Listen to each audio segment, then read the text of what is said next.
This is the part I like to call open talk. So basically, I give myself a subject and just go to town.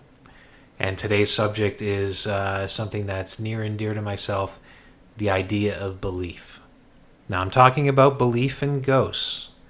So you either believe, maybe you're not sure, or you're a staunch skeptic, someone who doesn't believe at all.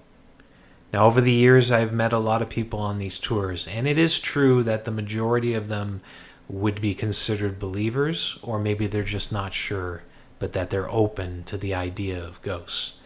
And over the years, I feel that the tours that I've run, people come out because they love ghost stories and they believe in it and the possibility that something could happen, and they hear other people's experiences, and it makes them, it validates things for them. So for that reason, I love having so many believers out in the world. And to be honest, I do believe that ghosts in general, as a subject, and that is not as ridiculed today as it used to be. So, just as a side note, back when I first started out, this is going back to about 1999, the early 2000s, the idea of ghosts in general was huge. You had the shows like Ghost Hunters and Paranormal State. They would come in a little bit later on, but you had this kind of like budding interest. So in the UK, it was huge. In Canada and the United States, it was just starting out to get huge, and in Canada especially, it was just beginning. And I watched it grow throughout the years. So it was almost like it expanded, and then it detract. So a lot of those famous shows like Paranormal State and the others, they either lost interest, or they canceled and they were gone, and the ones that remained still have the same old tired format that they're just recycling over and over again. I can see why people are losing interest in it. So it contracted and wasn't very popular anymore. But I can see now that there's this sort of reemergence. And for me personally, I can see the reemergence as coming through folks getting more spiritual. Now, it might be what I've mentioned before, the idea of spiritualism and meditation and whatnot. So they're getting more connected to the spiritual side of themselves. And for that turn, the idea of ghosts is not as ridiculous to them anymore. That might be part of it. The other part of it is science in general has changed a lot. And I'm no expert in this, so please do not take me like I'm a scientist when I say this. But looking a little bit into the idea of quantum mechanics or quantum physics, and how they now have the ability to read a person's energy. And it absolutely amazes me, even reading a person's aura and the colors that they give off for certain types of energy. It's absolutely fascinating. And it's something that many of the real psychics, back in the day before any of this existed, this is the stuff they were talking about. And now it seems to be proven through science. So the closer that science comes to the spiritual, you're going to see this reemergence in the ghost story, because it goes from being something fiction that, if it's a good story, I'll listen, to something that could be very real. In my mind, it is very real. But for others who are coming over, it becomes real to them. So that's why I think that belief in general and people who are open to it are now starting to be a growing segment, as where before the skeptic was very prominent. So that's what I've seen from my own personal research. It's nothing official, but I've seen this kind of change. But I've met a lot of skeptics over the years. And what I've seen is two types of skeptics that kind of step forward. Now, the first one is just, you ask them, do you believe in ghosts? And they'll say no. And I'll sometimes ask them, why is that? And sometimes I'll get the smirk and the smile, and they'll say, because of science. Quantum stuff. I don't get too far into it, because if I were, the entire time I'm doing the tour would just be me talking to them. But they'll say science and the old idea of science, and yes, that's true. The old idea of science does not believe in the idea of spiritual energy. And the other side of the skeptic is the one, this is the one I appreciate the most.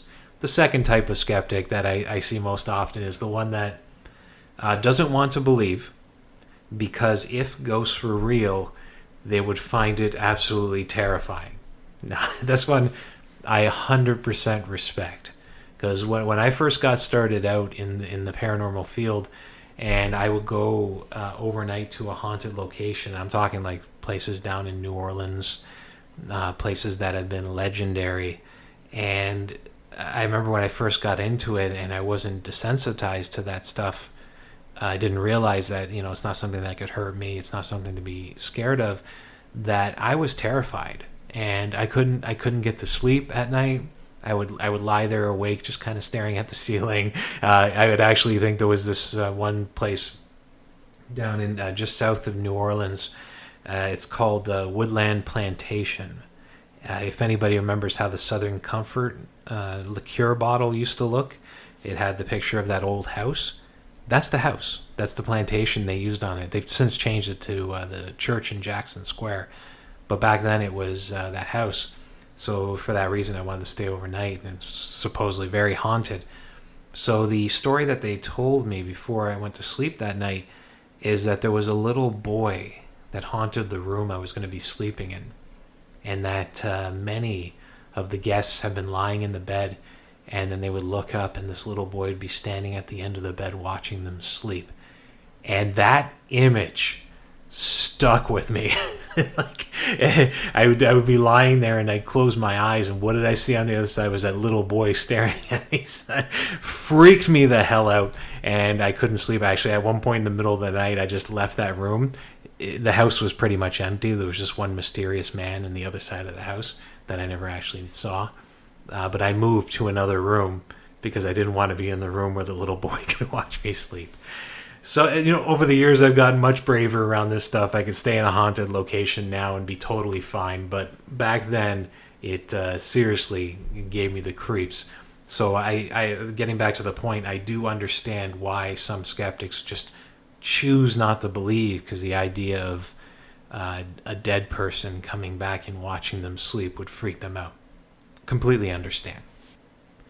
Now, you can be very skeptic when it comes to certain types of ghostly evidence, and one of the ones that people kind of bring forth, and I do 100% agree with them on, is orb photos.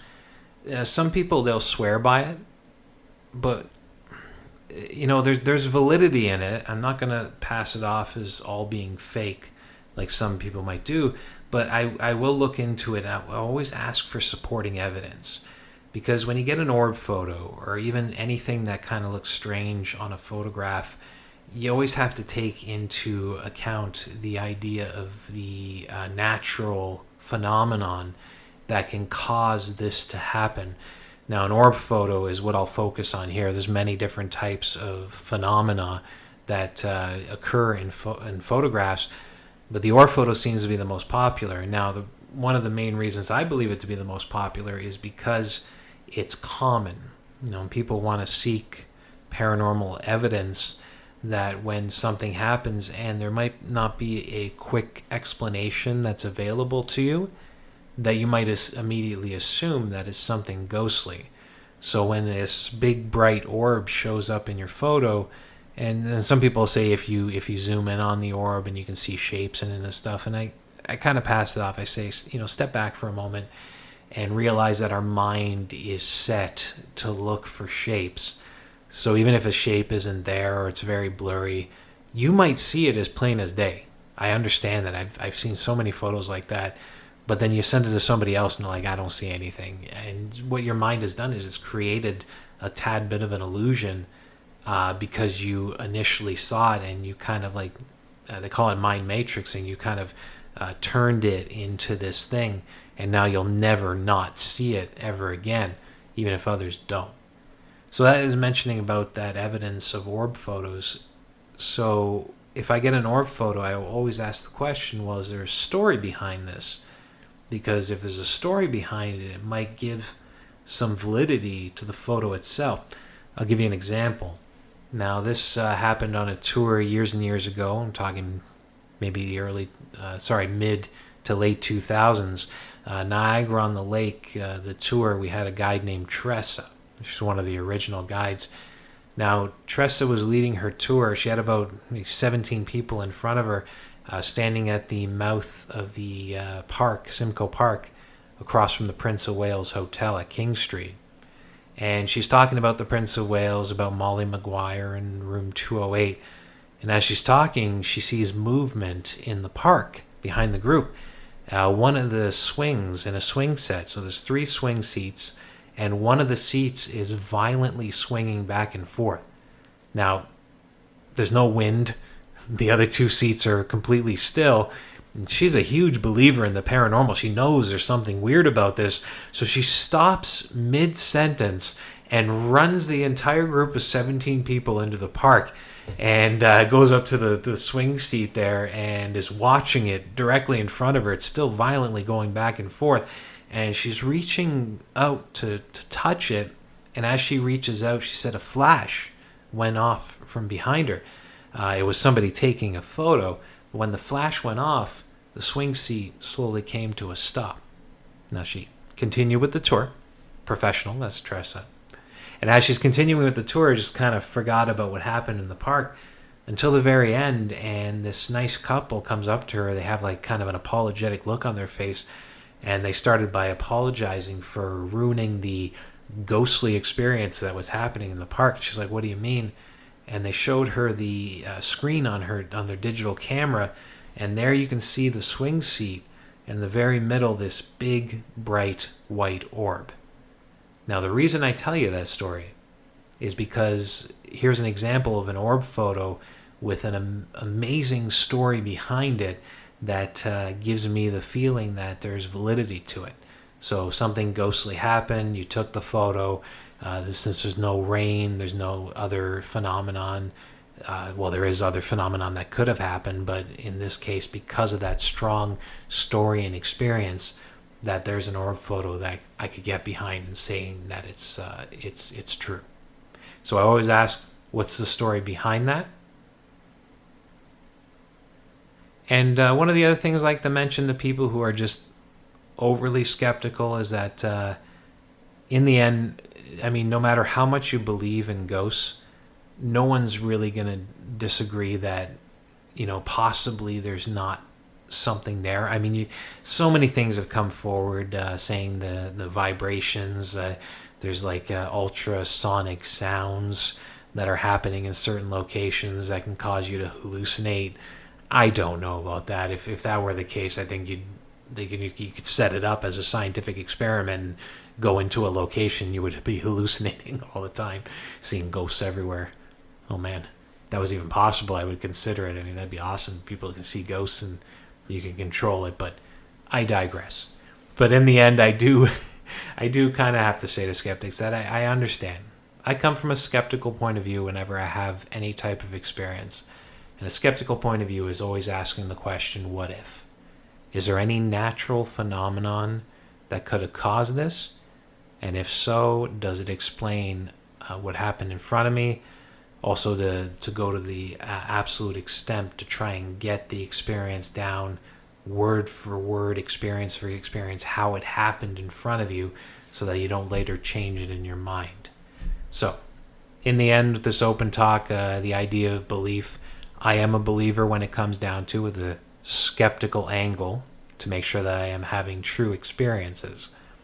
And for that reason, I do respect both the believer and the skeptic. But you don't have to agree with me. If you disagree, if you have your own point of view, please do post on the Facebook page at Ghost Guide Daniel or shoot me off an email at ggdaniel@ghostwalks.com. I'd love to hear from you. So with that, we have arrived at our second pause. Please see if something happens.